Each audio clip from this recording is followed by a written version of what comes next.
is 9 a.m. and I am live. Nope. There we go.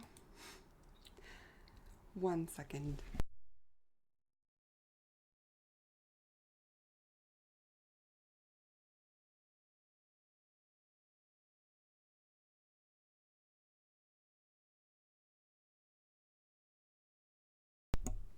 Okay. Live and almost ready. Look at my freckles. Cute. Okay. And my star patches. Which are moderately helpful. I don't know. They're not the best.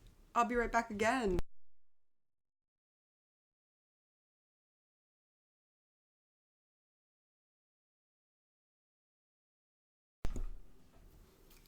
Right.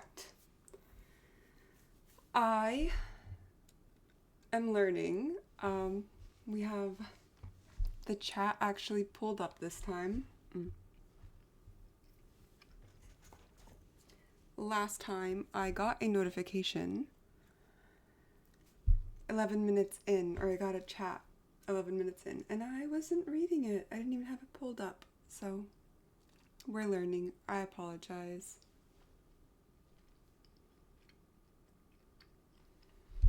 I also got so demotivated around the end there. This time we're doing Pomodoro. Hey.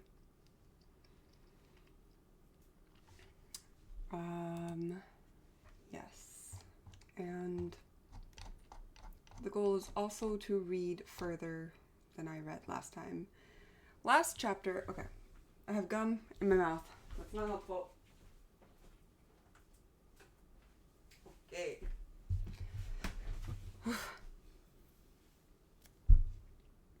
Last chapter was 28 pages long. This next chapter is, let's see, it starts at page 29, ends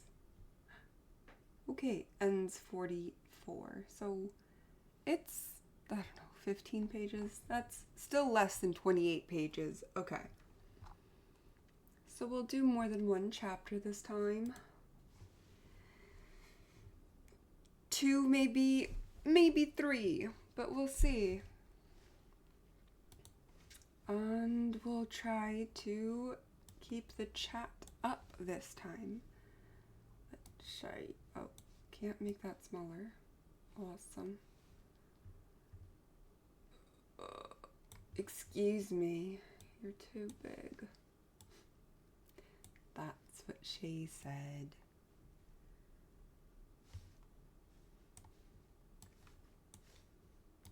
Very professional. Okay.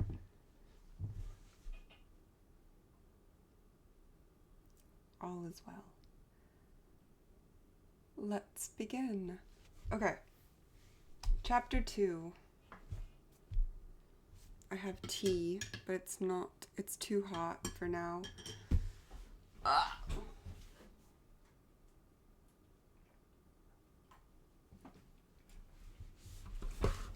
I have water as well. Chapter 2, Drawing the Color Line. A Black American writer, J. Saunders Redding, describes the arrival of a ship in North America in the year 1619. Sails furled, flag drooped at her rounded stern. She rode the tide in from the sea. What? Sorry. Oh God, look at my armpit real quick. Terrible.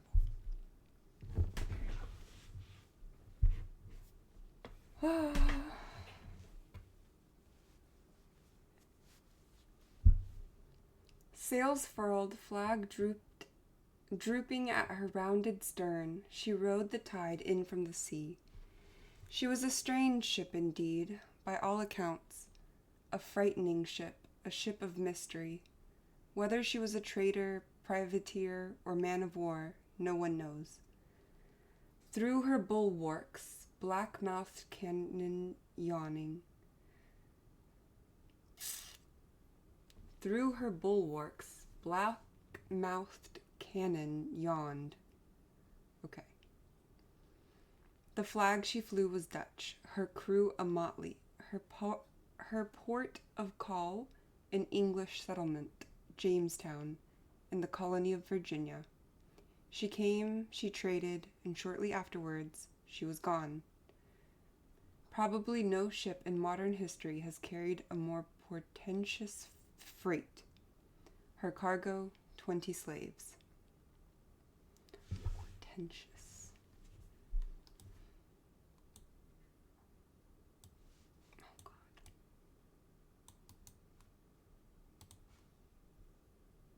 Of or like a portent. What's a portent?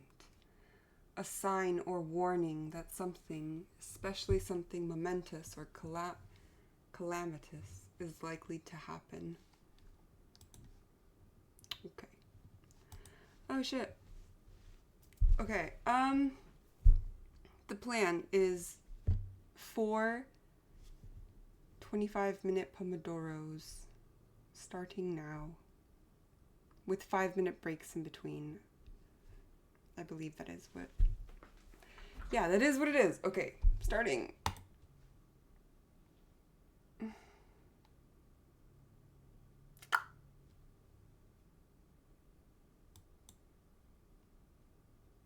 No, you don't need to pop up, actually. That's fine. Okay. 20 slaves, a Dutch ship. I don't know what her name was. She was a ship of mystery. There is not a country in world history in which racism has been more important for so long a time as the United States. And the problem of the color line, as W.E.B. Du Bois put it, is still with us. So it is more than a purely historical question to ask, how does it start? And an even more urgent question, how might it end? Or, to put it differently, is it possible for whites and blacks to live together without hatred?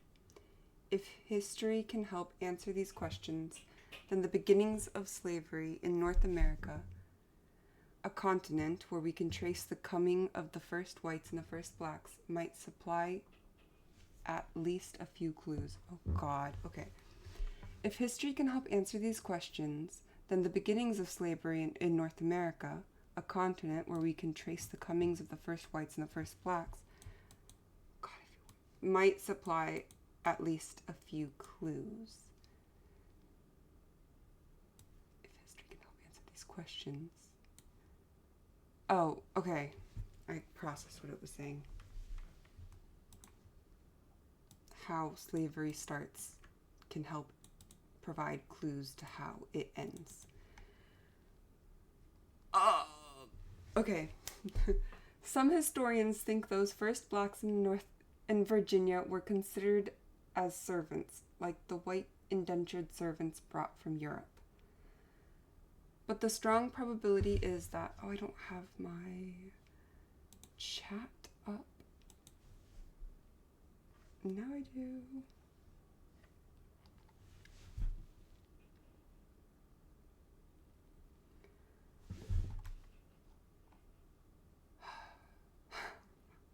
This is already a mess. 909, that's a cool number. Okay. Starting again. Some historians think that those first blacks in Virginia... I can't have my chat up because anytime that I click to highlight, it goes away.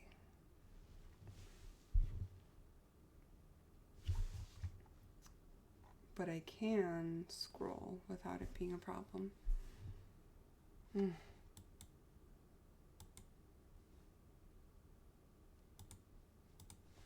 Okay, well, then we'll try not to click. Some historians think that those first blacks in Virginia were considered as servants, like the white indentured servants brought from Europe. But the strong probability is that even if they were listed as servants, a more familiar category to the English, they were viewed as being different from white servants, were treated differently, and in fact were slaves. In any case, slavery developed quickly into a regular institution. Oh my God. Slavery developed quickly into a regular institution, into the normal labor relations of blacks to whites in the New World. With it developed that special racial feeling, whether hatred or contempt or pity or patronization, that accompanied the inferior position of blacks in America for the next 350 years. That combination of inferior status and derogatory thought we call racism.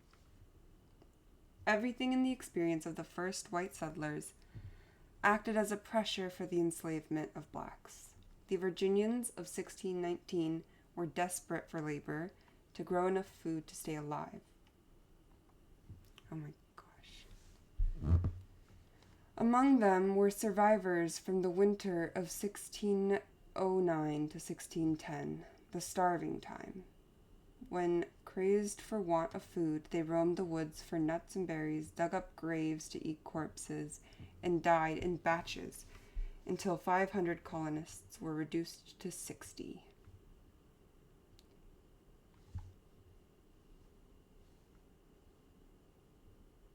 (1609 to 1610). In the journals of the House of Burgesses,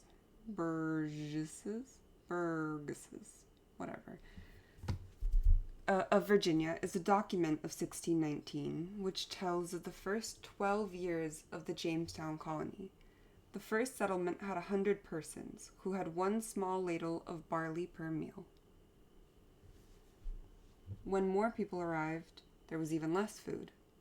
Many of the people lived in cave-like holes dug into the ground, and the winter of 1609 to 1610, they were, quote, driven through insufferable hunger to eat those things which nature most abhorred, the flesh and excrements of man, as well as our own nation, as of an Indian, digging by some out of his grave after he had lain buried 3 days,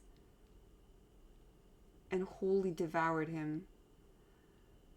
Others, envying the better state of body of any whom hunger has not yet so much wasted as their own, lay waiting and threatened to kill and eat them. Lay wait and threatened to kill and eat them. One among them slew his wife as she slept in his bosom, cut her in pieces, salted her, and fed upon her, till he had clean devoured all parts, saving her head. Okay.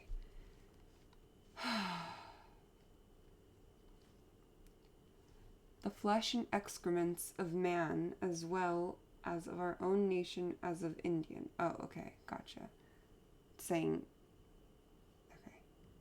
Digging by some out of his grave after he had lain buried 3 days.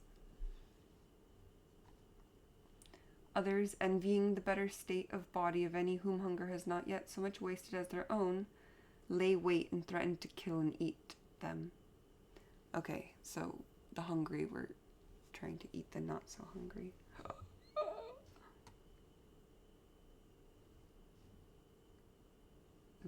Any whom hunger has not yet so much wasted. Who weren't as thin, I guess. Okay, yeah, that is what they're saying. That's horrible. No shit. A petition by 30 colonists to the House of Burgesses complained against the 12-year governorship of Sir Thomas Smith said,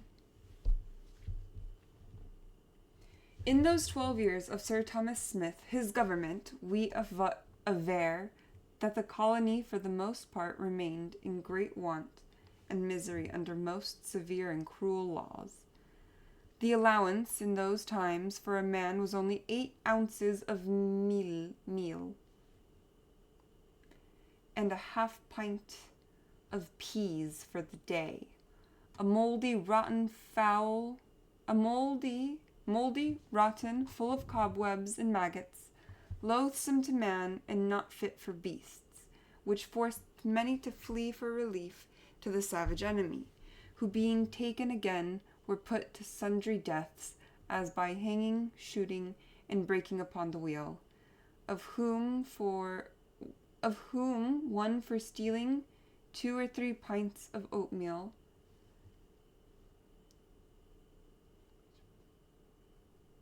whom being taken again. So if they fled and then got caught, they were broken on the wheel and hanged and shot. Of whom, the government, of whom one for stealing 2 or 3 pints of oatmeal had a bodkin thrust through his tongue and was tied with a chain to a tree until he starved. Wow.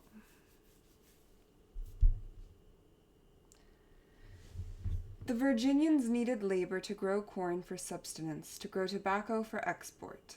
They had just figured out how to grow tobacco, and in 1617 they sent off the first cargo to England, finding that, like all pleasurable drugs tainted with moral disapproval, it brought a high price.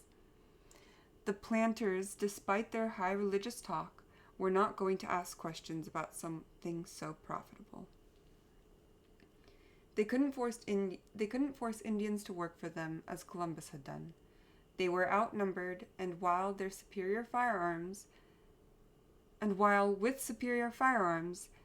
they could massacre Indians, they would face massacre in return. They could not capture them and keep them enslaved. The Indians were tough, resourceful, defiant, and at home in these woods, as the transplanted Englishmen were not. While servants had not yet been brought over in sufficient quantity, white servants had not yet been brought over in sufficient quantity. Besides, they did not come out of slavery and did not have to do more than contract their labor for a few years to get their passage and a start in the New World. As for the free white settlers, many of them were skilled craftsmen, or even men of leisure back in England, who were so little inclined to work the land that John Smith, in those early years, had to declare a kind of martial law, organize them into work gangs, and force them into the fields for survival. There may have been a kind of frustrated rage at their own ineptitude, at the Indian superiority at taking care of themselves, that made the Virginians especially ready to become the masters of slaves. Edmund Morgan imagines their mood as he writes in his book American Slavery, American Freedom. If you were a colonist, you knew that your technology was superior to the Indians. You knew that you were civilized and they were savages, but your superior technology had proved insufficient to extract anything. The Indians, keeping to themselves, laughed at your superior methods and lived from the land more abundantly and with less labor than you did. And when your own people started deserting in order to live with them, it was too much. So you killed the Indians, tortured them, burned their villages, burned their cornfields. It proved your superiority in spite of your failures. And you gave similar treatment to any of your own people who succumbed to their savage ways of life. But you did not grow much corn. Black slaves were the answer, and it was natural to consider imported blacks as slaves, even if the institution of slavery would not be regularized and legalized for several decades.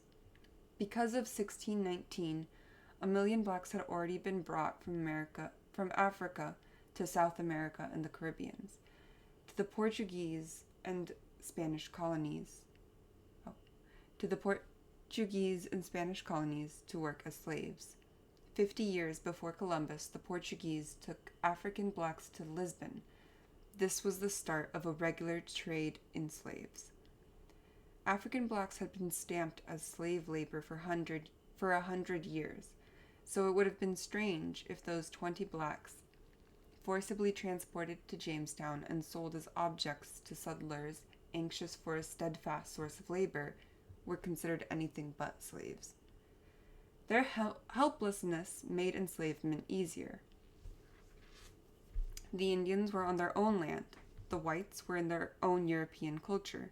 The blacks had been torn from their land and culture, forced into a situation where the heritage of language, dress, custom, family relations was bit by bit obliterated, except for the remnants that blacks could hold onto by sheer extraordinary persistence.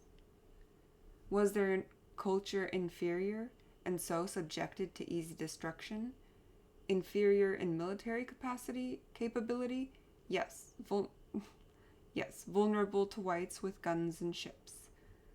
But in no other way, except that cultures are different and often taken as inferior, especially when such a judgment is practical and profitable. Even militarily, while the Westerners could secure forts on the African coast, they were unable to subdue the interior and had come to terms with its chiefs. The African civilization was as advanced as in their own way, as that of Europe. In certain ways, it was more admirable, but it also included cruelties, hierarchical privilege, and the readiness to sacrifice human lives for religion or profit. It was a civilization of 100 million people using iron implements and skilled in farming. It had large urban centers and remarkable achievements in weaving, ceramics, sculpture. European travelers in the 16th century were impressed with the African kingdoms of Timbuktu and Mali. 9 minutes left. I don't want to click off. I'm sorry. Already stable and organized at a time when European states were just beginning to develop into the modern nation. In 1563, Ramusio,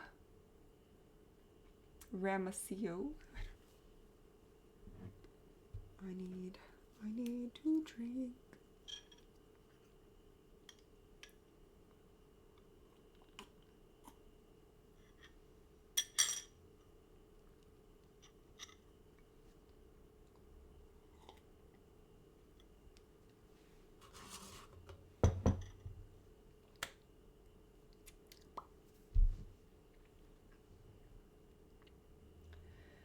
European travelers in the 16th century were impressed with the African kingdoms of Timbuktu and Mali, already stable and organized at a time when European states were just beginning to develop into the modern nation.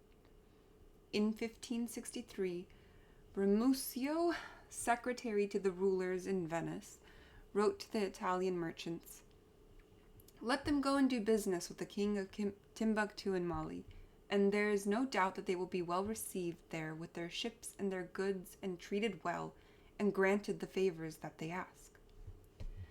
A Dutch report around 1602 on the West African kingdom of Benin said, "The town seemeth to be great when you enter it." The town seemeth to be great when you enter it. You go into a great broad street, not paved, which seemeth to be 7 or 8 times broader than the Wormhouse Street in Amsterdam. The houses in this town stand in good order, one close and even with the other, as the houses in Holland stand. The inhabitants of the Guinea coast were described by one traveler around 1680 as very civil and good-natured people, easy to be dealt with, condescending to what Europeans require of them in a civil way, and very ready to return double the presents we make them. Africa had a kind of feudalism, like Europe, based on agriculture and with hierarchies of lords and vassals. Vassals. But African feudalism had not come, as did Europe's, out of the slave societies of Greece and Rome, which had destroyed ancient tribal life. In Africa, tribal life was still powerful, and some of its better features, a communal spirit, more kindness in law and punishment, still existed. And because the lords did not have the weapons that European lords had, they could not command obedience as easily. In his book, The African Slave Trade, Basil Davidson contrasts law in the Congo in the early 16th century with law in Portugal and England. In those European countries where the idea of private property had become powerful, theft was punished brutally. In England, even as late as 1740, a child could be hanged for stealing a rag of cotton. But in the Congo, communal life persisted. The idea of private property was a strange one, and thefts were punished with fines or various degrees of servitude. A Congolese leader told of the Portuguese legal codes, asked a Portuguese once, teasingly. A Congolese leader told of the Portuguese legal codes, asked a Portuguese once, teasingly, what is the penalty in Portugal for anyone who puts his feet on the ground? True. Trespassing. Get put in a human cage. 5 minutes left.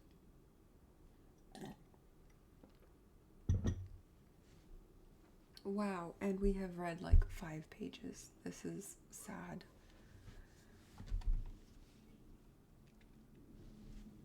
Slavery existed in the African states, and it was sometimes used by Europeans to justify their own slave trade.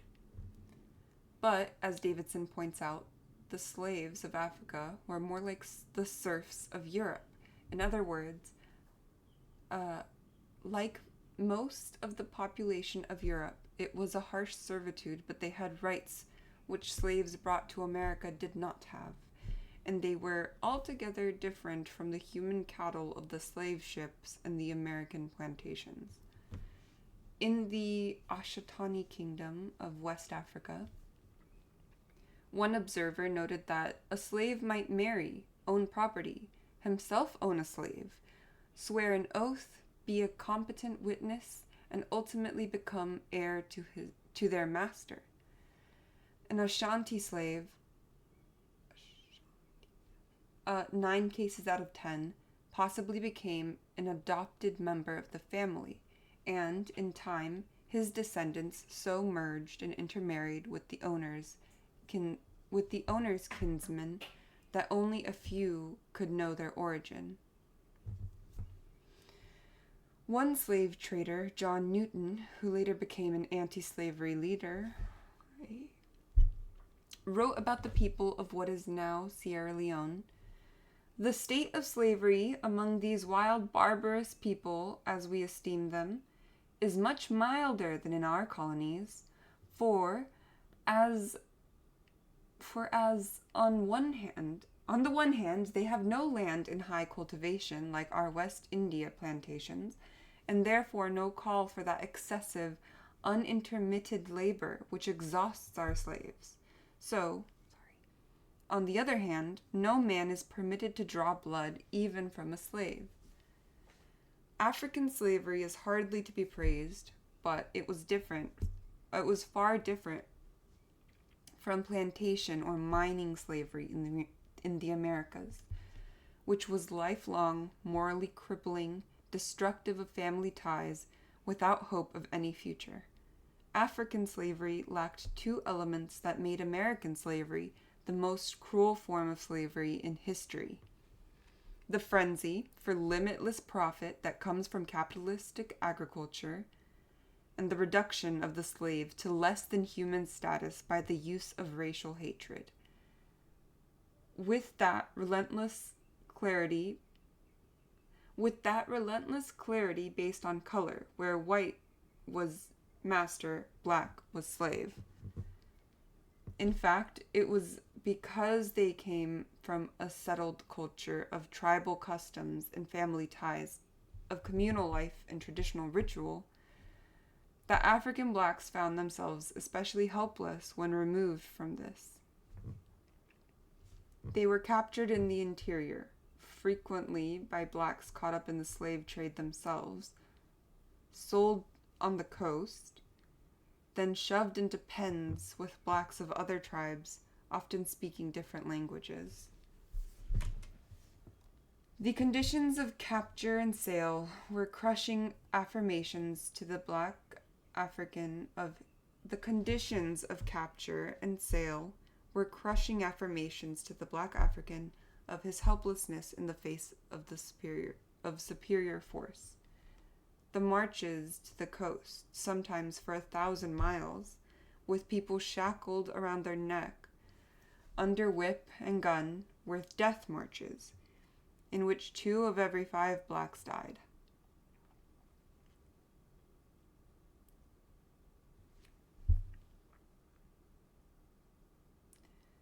On the coast, they were kept in cages until they were picked and sold. One John Barbet, at the end of the 17th century, described these cages on the Gold Coast. As the slaves come down to Fida from the inland country, they were put into a booth or prison near the beach, and when the Europeans are to receive them, they are brought out onto a large plain where the ship's surgeons examined every part of every one of them, to the smallest member, men and women being stark naked, such as are allowed good, and some are set to on one side, marked on the breast with a red hot iron, imprinting the mark of the French, English, or Dutch companies. The branded slaves after this are returned to their former booths where they await shipment, sometimes 10 to 15 days. The branded slaves after this are returned to their former booths where they await shipment, sometimes 10 to 15 days. Oi.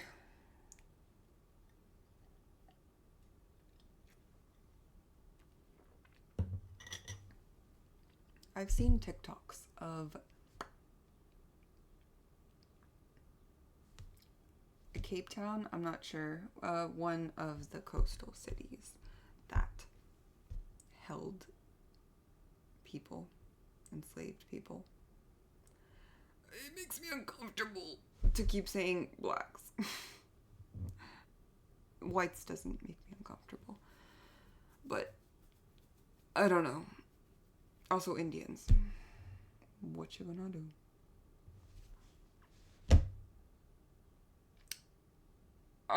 Anyways, and in this coastal town, it's literally like a hole in the ground, and then there was like no light.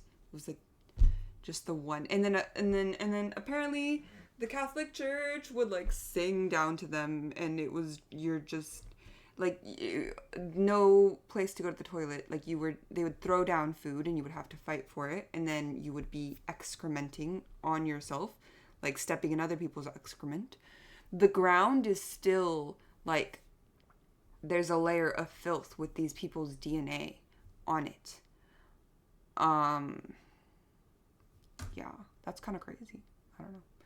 And also the level of torture to then, like, hear your enslavers singing down to you. And that's, like, the only thing. And you can't communicate with anyone because you all speak different languages. That's... wow. A level of torture. That is wild. Obviously. Anyways, continuing on. Wait. Oh my god, it's time for a break.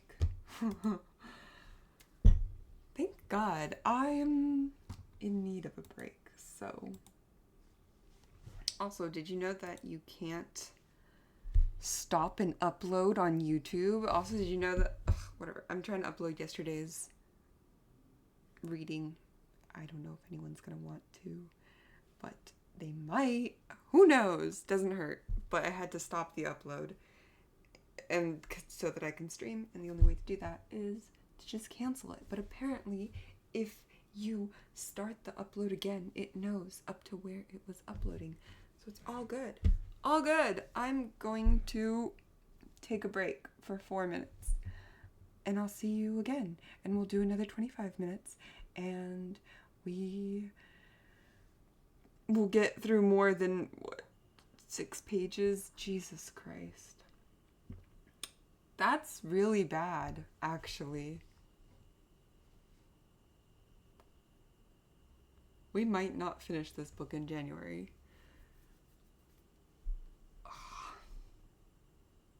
Hopefully I'm able to do chapter 2 and 3 today. There's no way I'm doing 4. I'll lock in. I'll lock in for the next 25 minutes of Pomodoro, and I'll see you soon. Bye!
Hello. Welcome back. I still don't know how to tell if anyone is watching. I don't think anyone is. I had like 2 people come in last time. And I don't know for how long they stayed. I just know that there was 2 people. I don't know when they came in. Actually, 1 person commented, so that was cool. None of this is relevant. Our time is about to start again. 3, 2, 1. All right. 25 minutes of Pomodoro reading.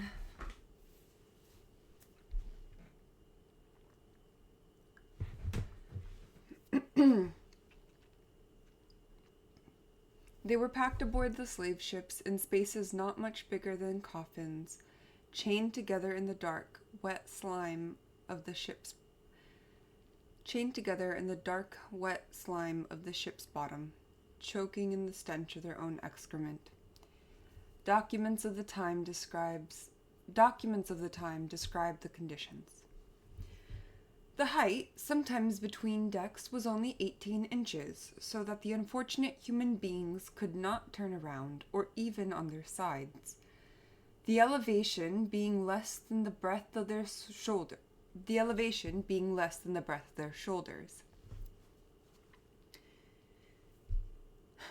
And here they are, usually chained to the decks by the neck and legs. In such a place, the sense of misery and suffocation is so great that the Negroes are driven to frenzy. Me too. I feel claustrophobic just reading it.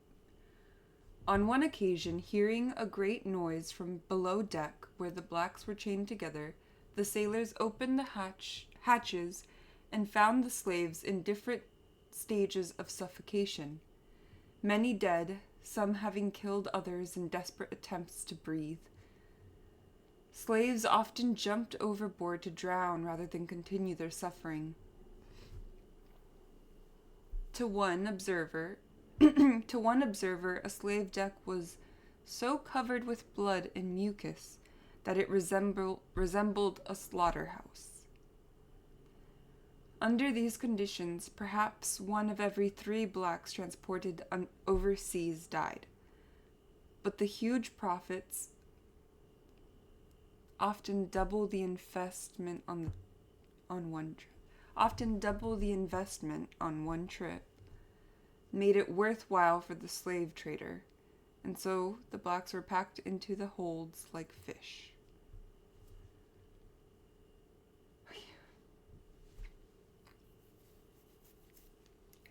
First the Dutch, then the English dominated the slave trade. By 1795, Liverpool had more than 100 ships carrying slaves and accounted for half of all the European slave trade. Some Americans in New England entered the business. 1 second.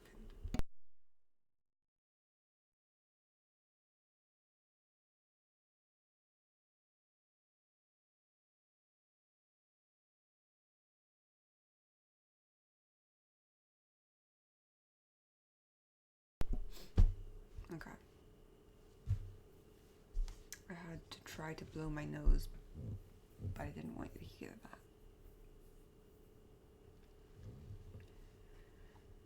The Dutch, then the English, dominated the slave trade.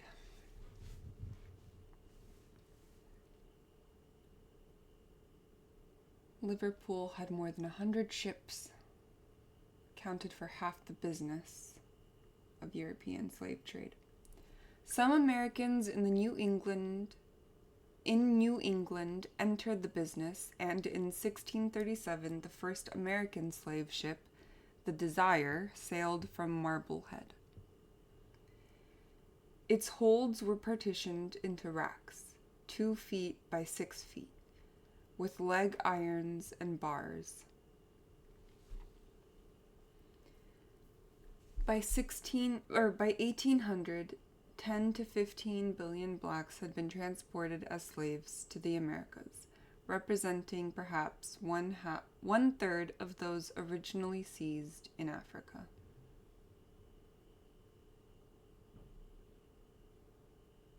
1/3. So does that mean the other 2/3 died? It is roughly estimated that Africa lost 50 billion human beings to death. Okay, yeah. To death and slavery in those centuries we call the beginnings of modern Western civilization. On the hand of slave traders and plantation owners in Western Europe and Americas, the countries deemed the most advanced in the world. Oh, at the hands. Okay, I'm sorry. It is roughly estimated that Africa lost 50 million human beings to death and slavery in those centuries we call the beginnings of modern Western civilization, at the hands of slave traders and plantation owners in Western Europe and Americas, the countries deemed most advanced in the world. 'Cause it's based on exploitation. In the year 1610, a Catholic priest in the Americas named Father Sandoval wrote back to a church functionary in Europe to ask if the capture, transport, and enslavement of African blacks was legal by church doctrine. A letter dated March 12, 1610, from Brother Louis Brandouin to Father Sandoval gives the answer. Your Reverence writes me that you would like to know whether the Negroes are sent to your parts, who are sent to your parts, have been legally captured. To this I reply, I think your Reverence should have no scruples on this point, because this is a matter which has been questioned by the Board of Consciousness in Lisbon, and all its members are learned and conscientious men. Nor did the bishops who were in Sao Thome, Cape Verde, and here in Loando,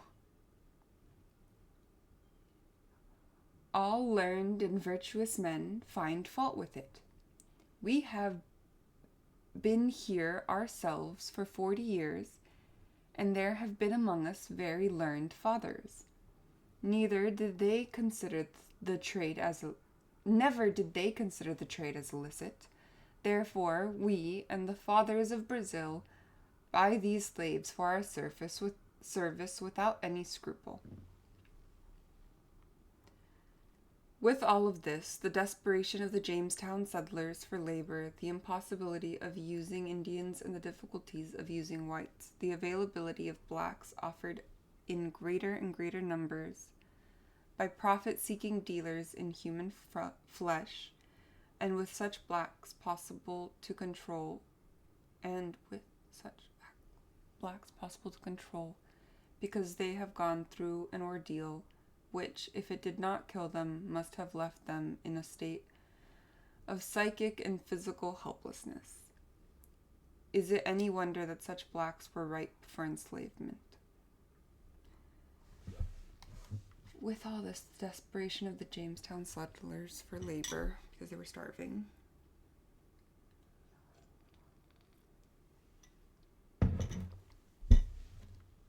the impossibility, the difficulty, because they didn't want to work, the availability of blacks offered in greater and greater numbers by profit-seeking dealers in human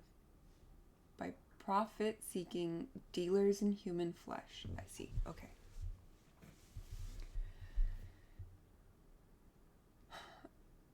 And under these conditions, even if some blacks might have been considered servants, would blacks be treated the same as white servants?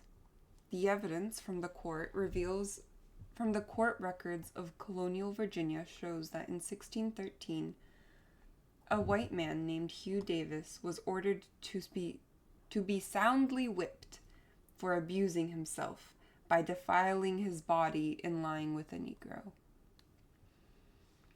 10 years later, 6 servants and a Negro of Mr. Reynolds started to run away. Oops.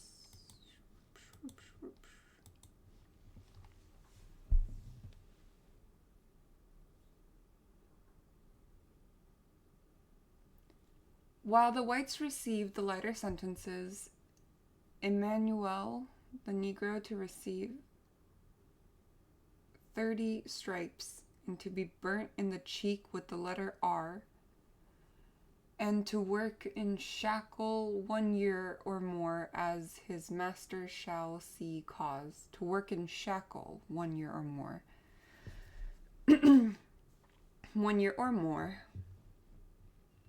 Although slavery was not yet regularized or legalized in those first years, the lists of servants show blacks listed separately. A law passed in 1639 decreed that all persons except Negroes were to get arms and ammunition.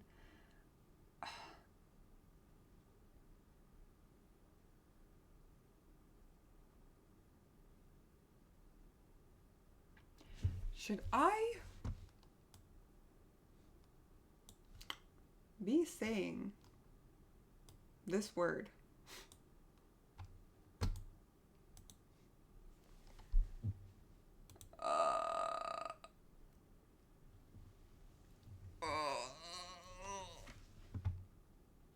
Let's look it up, shall we?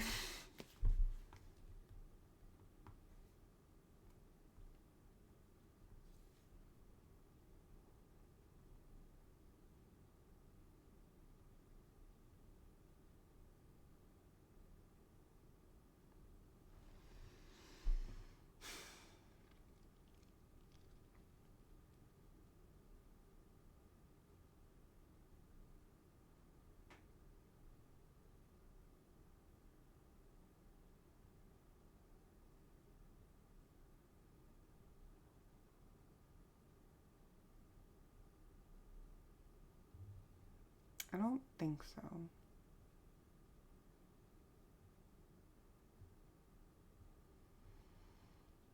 Oh, is now considered offensive, according to the Dictionary of Cambridge.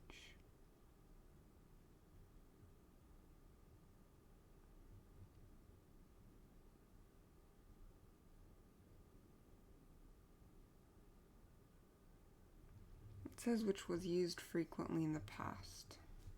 I don't know.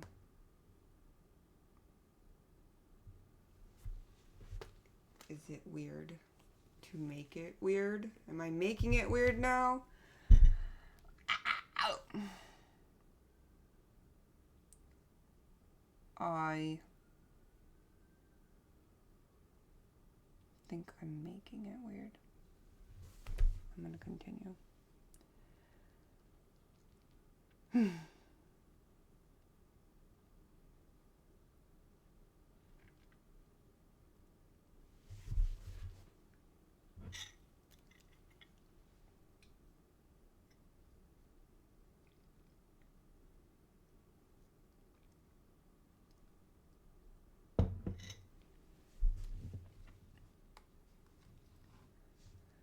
Although slavery was not regularized or legalized in those first years, the lists of servants showed blacks listed separately.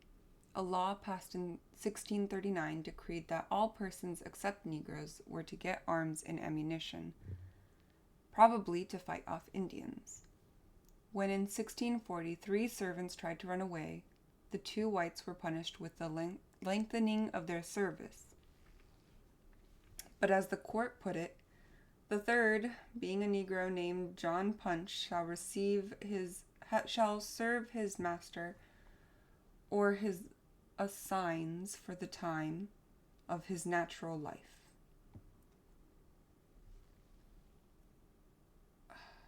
Also in 1640, we have the case of a Negro woman servant who begot a child by Robert Sweat. Begot? Bore? I don't know. Why does this guy talk? Begot.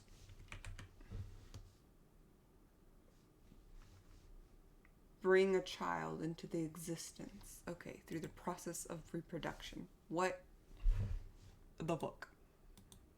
Anyways.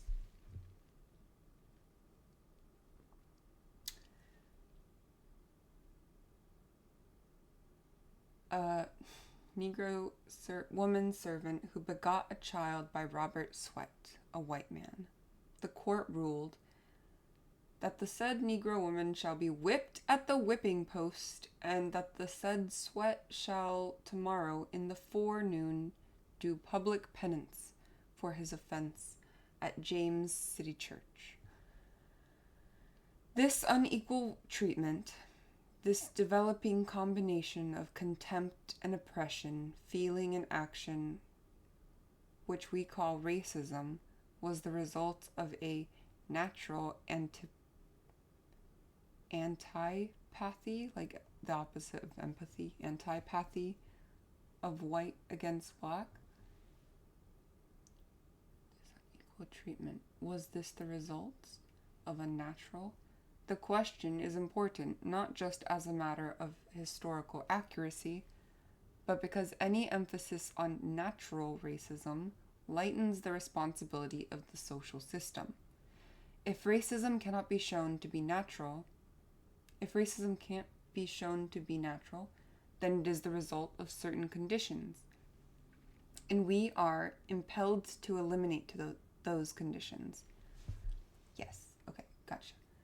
We have no way of testing the behavior of whites and blacks towards one another under favorable conditions, with no history of subordination, no money incentive for exploitation and enslavement, no desperation for survival requiring forced labor. All the conditions for black and white servants in 17th century America were the opposite of that, all powerfully directed towards antagonism and mistreatment.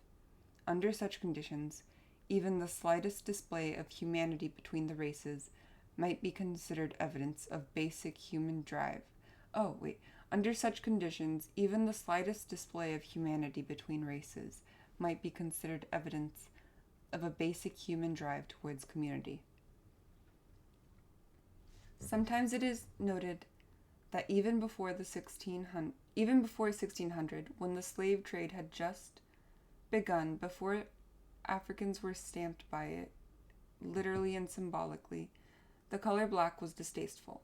In England, before 1600, it meant, according to Oxford English Dictionary, deeply stained with dirt, soiled, dirty, foul, having dark or deadly purposes, malignant, pertaining to or involving death, deadly, baneful, disastrous, sinful, foul, iniquitous, atrocious, horribly wicked, indicating disgrace, censure, liability to punishment, etc. And Elizabethan poetry often used the color white in connection with beauty. It may be that in the absence of any other overriding factor, darkness and blackness associated with night and unknown could take on those meanings. But the presence of another human being is a powerful fact, and the conditions of that presence are crucial in determining whether an initial prejudice against a mere color divorced from humankind is turned into brutality and hatred. It may be that, in the absence of any other overriding factor, darkness and blackness associated with night and unknown would take on those meanings. But the presence of another human being is a powerful factor, and the conditions of that presence is crucial in determining whether an initial prejudice against a mere color divorced from humankind is turned into brutality and hatred. But the presence of another human being is a fact. And the conditions of that presence... Oh, okay. Gotcha. Like a materialistic point of view, not just like a philosophical point of view. Like, even if, like, but... Okay, keep reading. In spite of such preconceptions about blackness, In spite of special subordination of blacks in the Americas in the 17th century, there is evidence that where whites and blacks found themselves with common problems, common work, common enemy in their master, they behaved towards one another as equals. As one scholar of slavery, I understand what they were saying, yes. Okay. As one scholar of slavery, Kenneth Stamp, has put it, Negro and white servants of the 17th century were remarkably unconcerned about the visible physical differences. Black and white worked together, fraternizing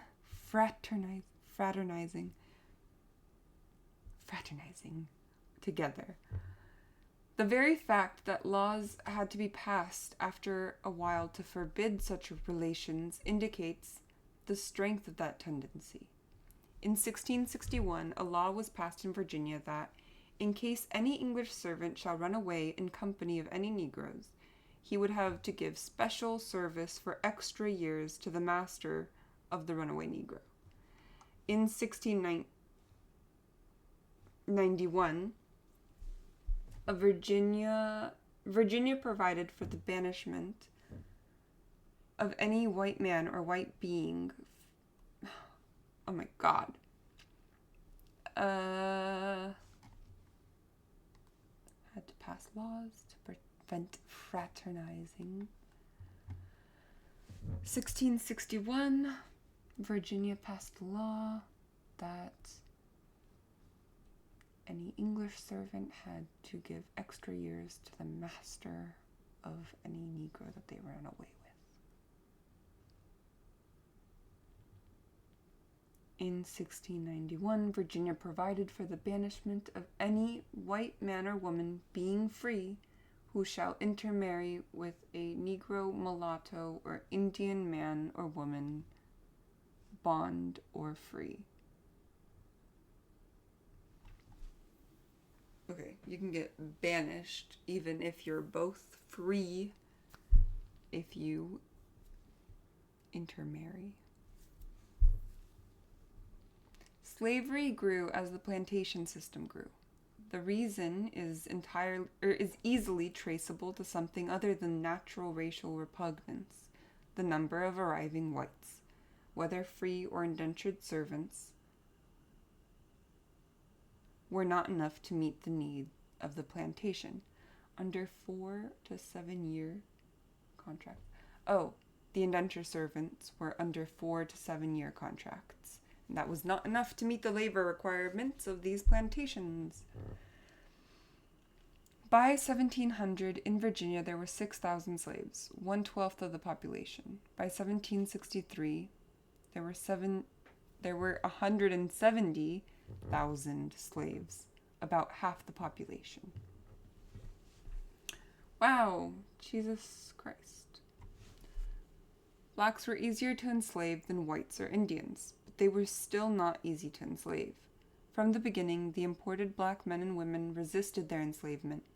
Ultimately, their resistance was controlled, and slavery was established for 3 million blacks in the South. Still, under the most difficult conditions, under pain of mutilation and death, throughout their 200 years of enslavement in North America, those Afro-Americans continued to rebel.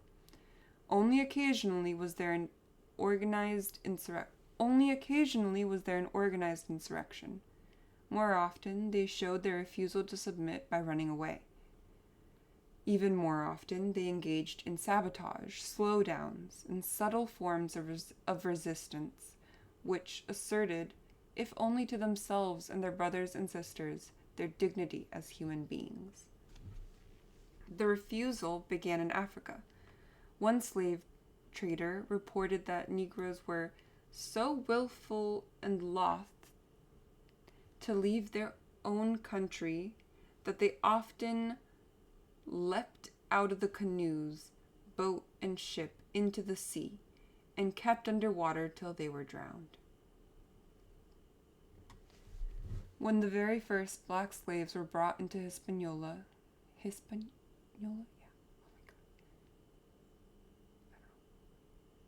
Hispaniola in 1503. The Spanish governor of Hispaniola complained to the Spanish court that fugitive Negro slaves were teaching disobedience to the Indians. In the 1520s and 30s, there were slave revolts in Hispaniola, Puerto Rico, Santa Marta, and what is now Panama. Shortly after those rebellions, the Spanish established a special police for chasing fugitive slaves, which is also the origin of policing in the United States, which I guess, I don't know. A Virginia statute of 1669 referred to the obstinance of many of them, and in 1680 the Assembly took note of slave meetings under the pretense of feasts and brawls, which they considered of dangerous consequence. In 1687, in the colony's northern neck, which colony? Virginia. Okay. A plot was discovered in which slaves planned to kill all the whites in the area and escape during a mass funeral. Gerald Mullen, who studied slave resistance in 18th century Virginia, in his work Flight and Rebellion, that's cool, reports, the available sources on slavery in 18th century Virginia, plantations and county records, the newspaper advertisements for runaways, describe rebellious slaves, and few others. What? Okay. The available sources on slavery, which were plantations and county records, the newspaper advertisements for runaways, describe rebellious slaves, and few others. The slaves described were lazy and thieving. They feigned illnesses, destroyed crops, stores, tools, and sometimes attacked or killed overseers. They operated black markets and stolen goods. Runaways were defined as various types. They were truants, who usually returned voluntarily, outlaws, and slaves who were actually fugitives,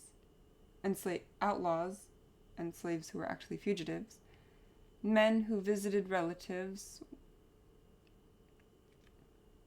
went to town to pass as free, or tried to escape slavery completely, either by boarding ships and leaving the colony, or banding together in cooperative efforts to establish villages or hideouts in the frontier. The commitment of another type of rebellious slave was total. These men became killers, arsonists, and insurrectionists.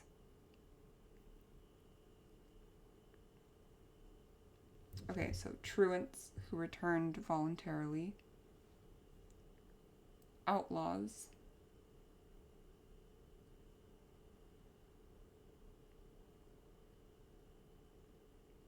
who tried to escape, and rebellious, who were insurrectionists. Ew.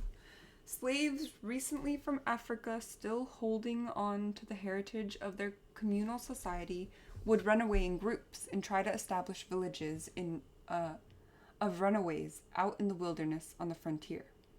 Slaves born in America, on the other hand, were more likely to run off alone, and with the skills they had learned on the plantation, try to pass as free men. In the colonial papers of England, a 1729 report from the Lieutenant Governor of Virginia to the British Board of Trade tells how a number of Negroes, about 15, formed a design to withdraw from their master and to fix themselves in the fastness of the neighboring mountains. They had found means to get into to get into their possession some arms and ammunition, and they took along with them some provisions, their cloths, bedding, and working tools. Though this attempt has happily been defeated, it ought nevertheless to awaken us into some effectual measures. Slavery was immensely profitable to some masters. James Madison told a British visitor shortly after the American Revolution that he could make 257 on every Negro in a year, and spend only 12 or 13 on his dollars on his keep.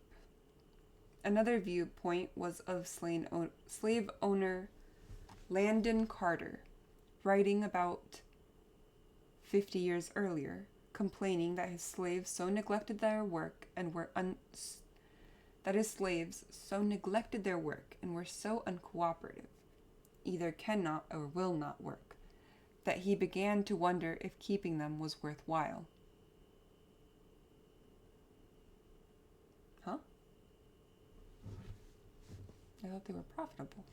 Slavery was immensely to some masters. Oh shit, I lost my. Not that anyone is actually in the stream. That's fine. Oh my gosh.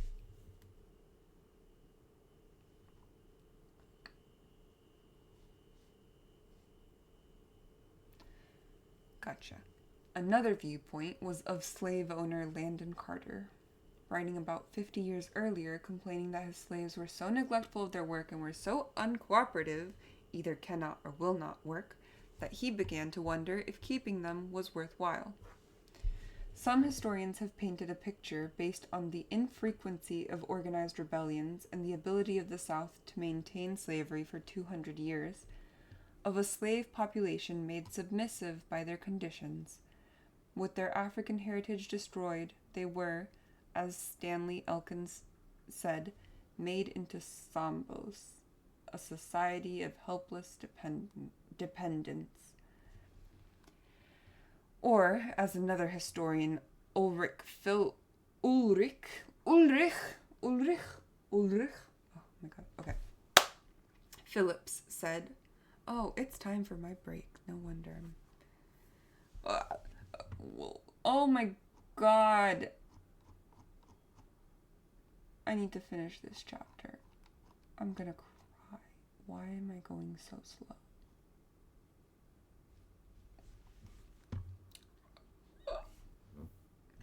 Because I'm functionally illiterate. Also, reading out loud takes longer.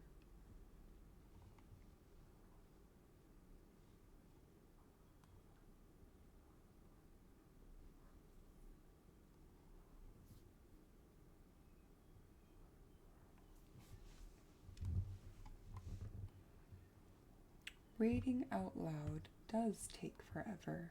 Maybe I read it ahead on my own. Ideas for improving the content. Crazy. But that would, I mean, it would be really good for me for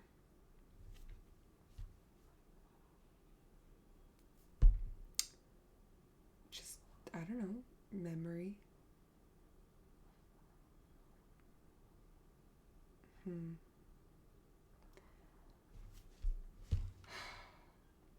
Anyways, for now,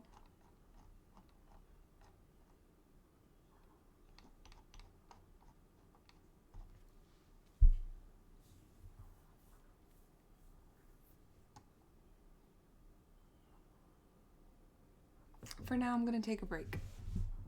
I will be back in 5 minutes.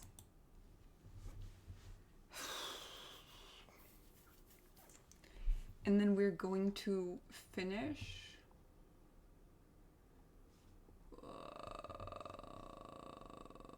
Ayo, hell yeah.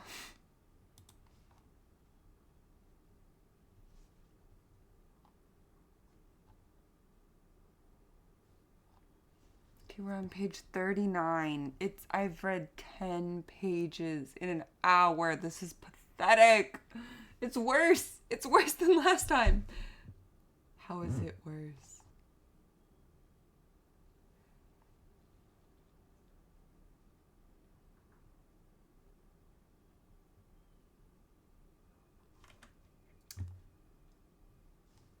Got 4 more pages on this chapter, and then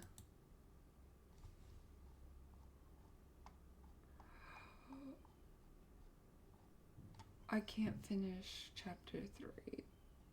44 and then 63. Oh my goodness.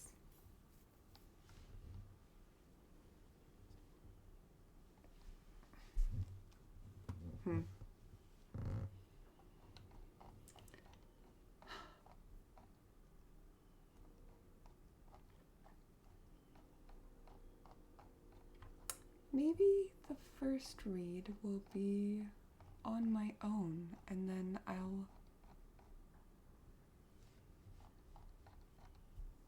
try to do an audiobook for the stream. That's a lot of work, but it's good for studying. Yes. Okay, let's finish chapter 2 though. Or no, I still have 3 minutes of break. I'm gonna go take a break.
Hello, I have returned, and I have a tea, and I think it was in your ear, because it was near the mic.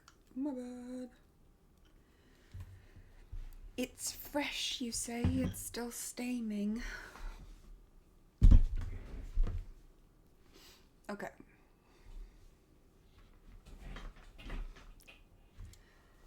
Shall we begin again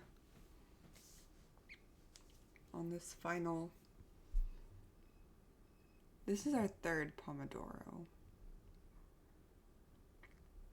I'm not sure. And it's about to be the end. It's our last Pomodoro. We were supposed to do 4. I'm not sure how this happened. I have a special ability to take my fucking time. Shall we begin?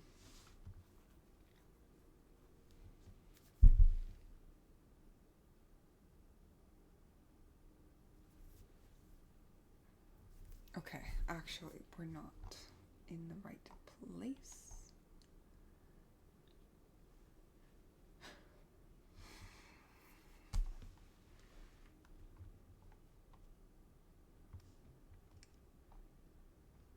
Oh. Hello?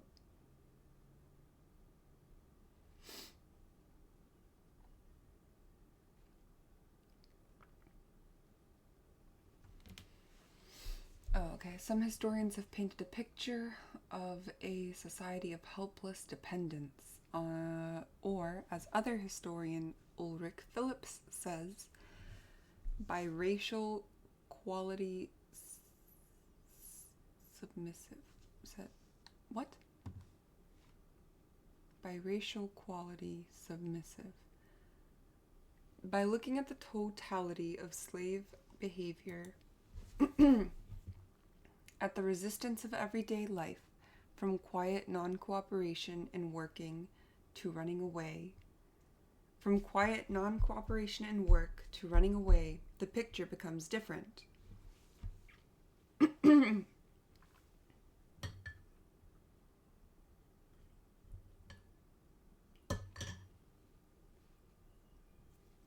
In 1710, warning the Virginia Assembly, Governor Alex Spotswood said, "Freedom wears a cap which can, without a tongue, call together all those who long to shake off the fetters of slavery. And as such, an insurrection would surely be attended with most dreadful consequences. So I think we cannot be too early in providing against it, both by putting ourselves in a better posture of defense and by making a law to prevent the consultations of those Negroes. Indeed, considering the harshness and punishment for running away, that so many blacks did run away must be a sign of a powerful rebelliousness." All through the 1700s, the Virginia Slave Code read, "Whereas many times slaves would run away and lie hid and lurking in swamps, woods, and other obscure places, killing hogs and committing other injuries to the inhabitants. If the slave does not immediately return, anyone whatsoever may kill or destroy such slaves by such ways and means as he shall think fit. If the slave is apprehended, it shall be lawful for the country court to order such punishment for the said slave, either by dismembering or in any other way, as they in their discretion shall think fit. For the reclaiming of any such incorrigible slave,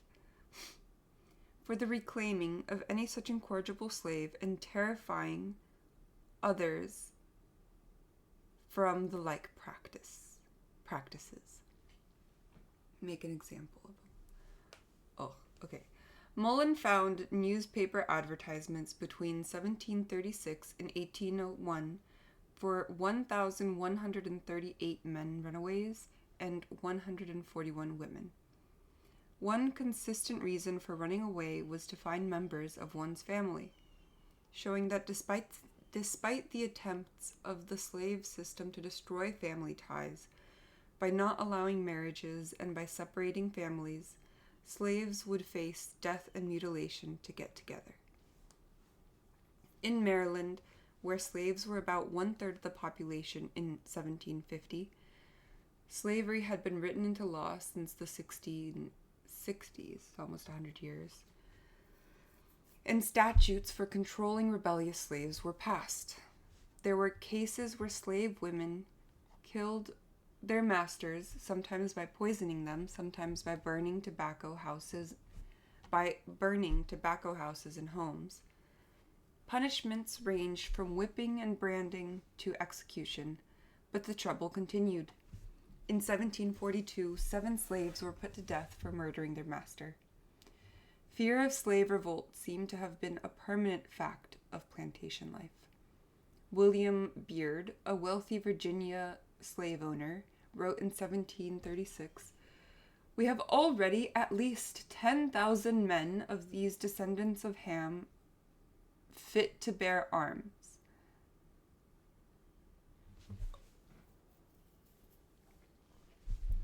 And these numbers increase every day, as well by birth as by importation. And in case there should arise a man of desperate fortune, he might with more advantage than Catiline kindle a servile war, and tinge our rivers, wide as they are, with blood.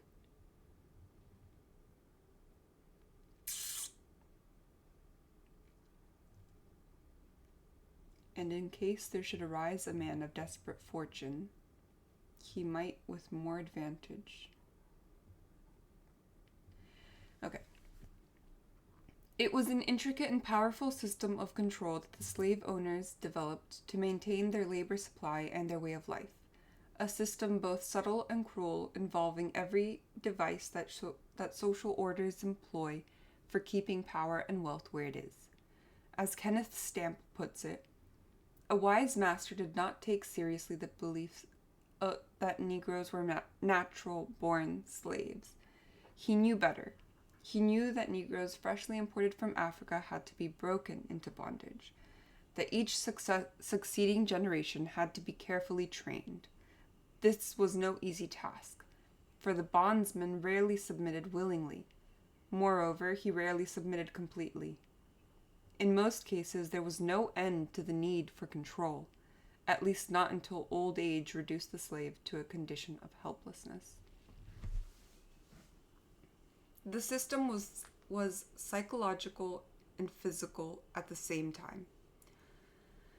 The slaves were taught discipline, were impressed again and again with the idea of their own inferiority, to know their place, to see blackness as a sign of subordination, to be awed with the power of the master, to merge their interest with the master's, destroying their own individual needs.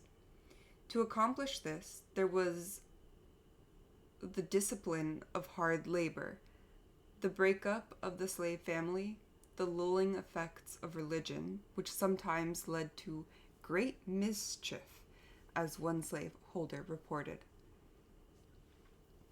The creation of disunity amongst slaves by separating them into field slaves and more privileged house slaves, and finally the power of law and the immediate power of the overseer to invoke whipping, burning, mutilation, and death. Dismemberment was provided for in the Virginia Code. Dismemberment was provided for in the Virginia Code of 1705. Maryland passed a law in 1723 providing for cutting off the ears of blacks who struck whites, and that for certain serious crimes, slaves should be hanged and the body quartered and exposed. Still, rebellions took place. Not many, but enough to create constant fear among white planters.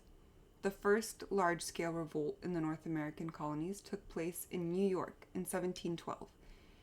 In New York, slaves were 10% of the population, the highest proportion in the northern states,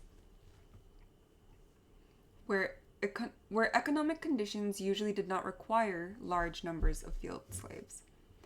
About 25 blacks and 2 Indians set fire to a building, then killed 9 whites who came on the scene.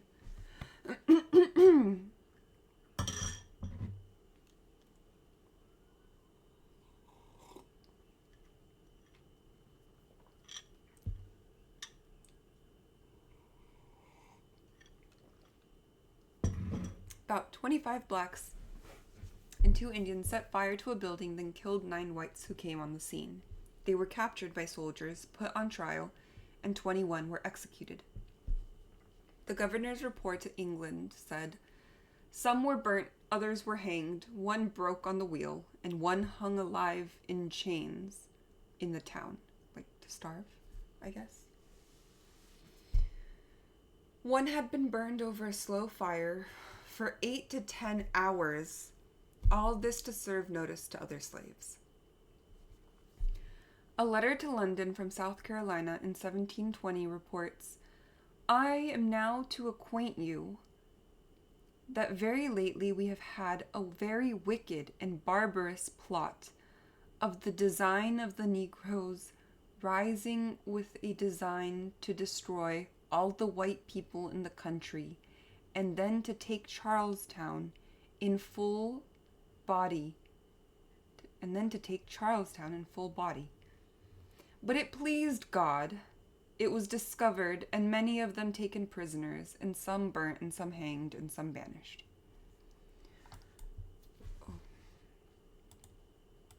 Around this time, there were a number of fires in Boston and New Haven, suspected to be the work of Negro slaves. As a result, one Negro was executed in Boston, and the Boston Council ruled that any slaves who, on their own, gathered in groups of 2 or more were to be punished by whipping. I've heard that in prison there are also, like, rules against congregating, and policing did originate from slave catchers.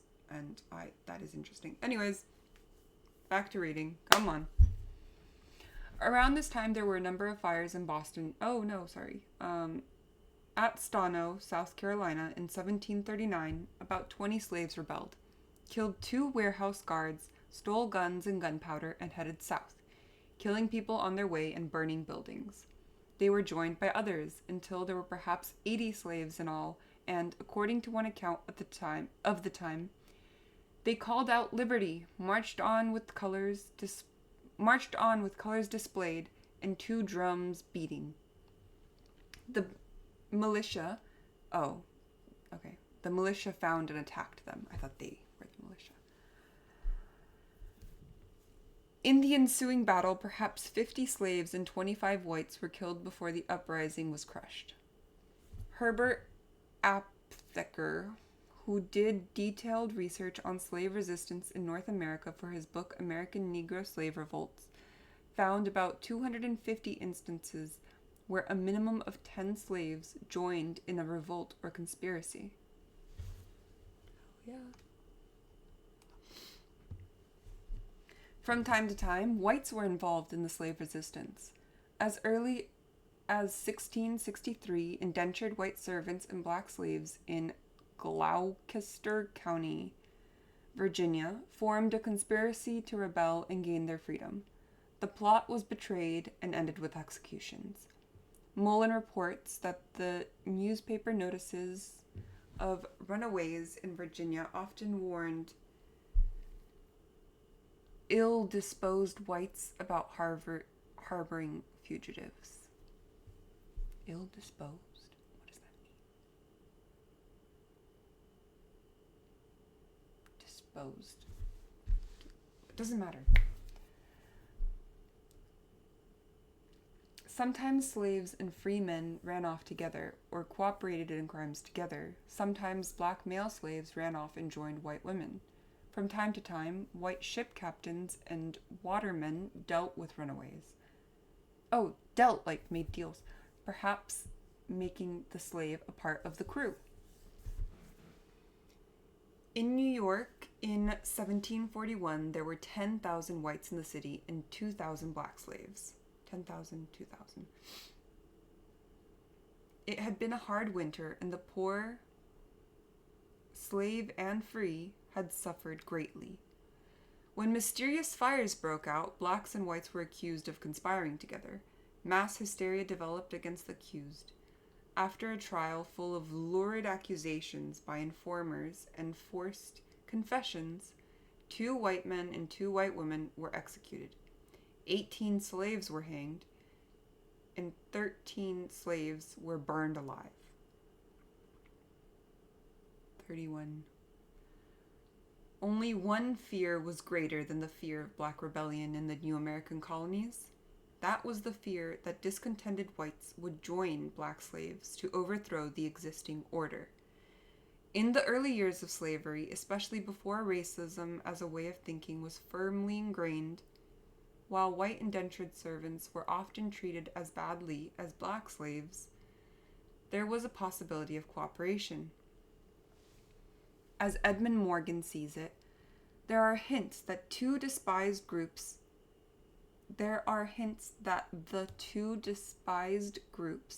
initially saw each other as sharing the same predicament. It was common, for example, for servants and slaves to run away together, steal hogs together, get drunk together. It was not uncommon for them to make love together. In Bacon's Rebellion, I thought that might be what this was. Or, I don't know. I did not hear that Bacon's Rebellion had another white guy and 2 white women, but I don't know if they were actually part of it or if they were just accused of being part of it.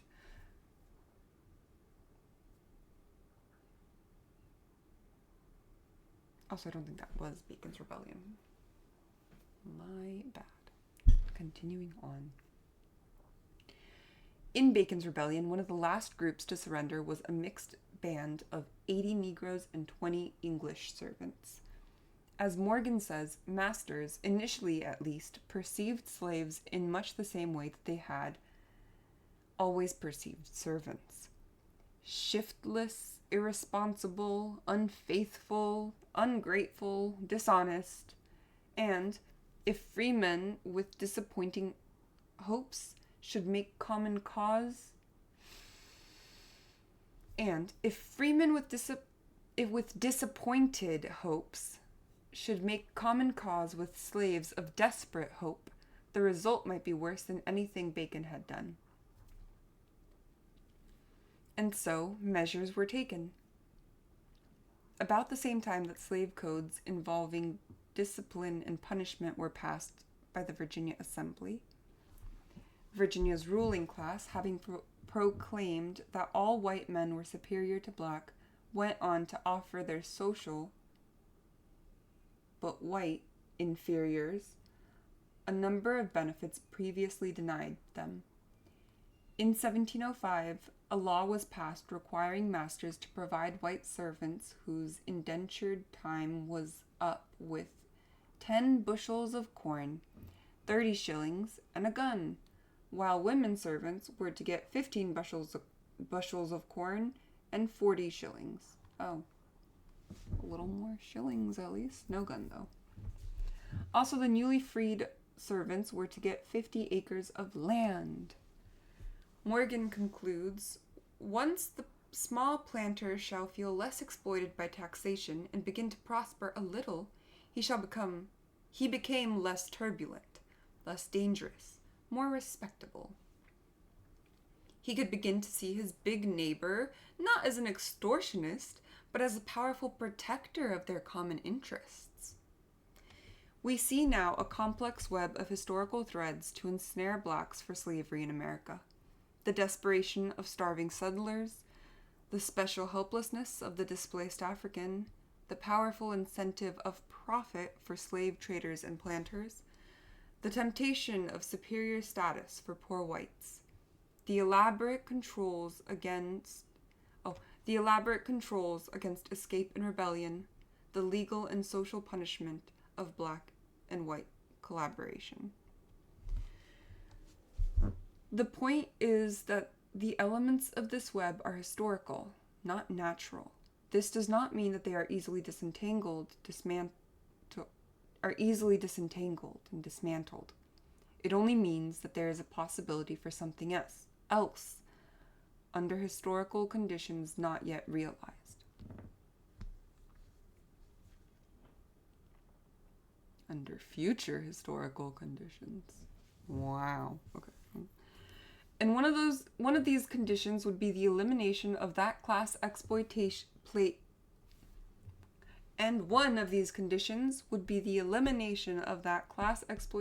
which has made poor whites desperate for small gifts of status and has prevented that unity of black and white necessary for joint rebellion and reconstruction. Around 1700, the Virginia House of Burgesses declared, "The Christian servants in this country for the most part consists of the worser sorts of the people of Europe. And since such numbers of Irish and other nations have been brought in, of which a great many have been soldiers in the late wars, and that according to our present circumstances can hardly govern them under our present circumstances, we can hardly govern them, and if they were fitted with arms, and had the opportunity of meeting together by musters, like muskets? No, I don't know what that means. We have just reason to fears they might rise upon us." These, sometimes you have to read it in a drawl. It makes it understandable. It was a kind of class consciousness, a class fear. There were things happening in early Virginia and in the other colonies to warrant it. There is class consciousness amongst the upper class, unfortunately. Not the globalists that I was hoping for, but the globalists that we got. Wah, wah. Okay. I was hoping for a lot more reading. I got less reading done than the first time. And I think I will abandon this plan of reading out loud because this is going to take forever. But I will create better content for you. Yes.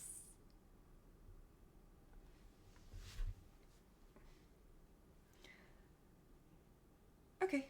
Thank you for tuning in. I don't know if anybody tuned in, but that was today's stream. Bye.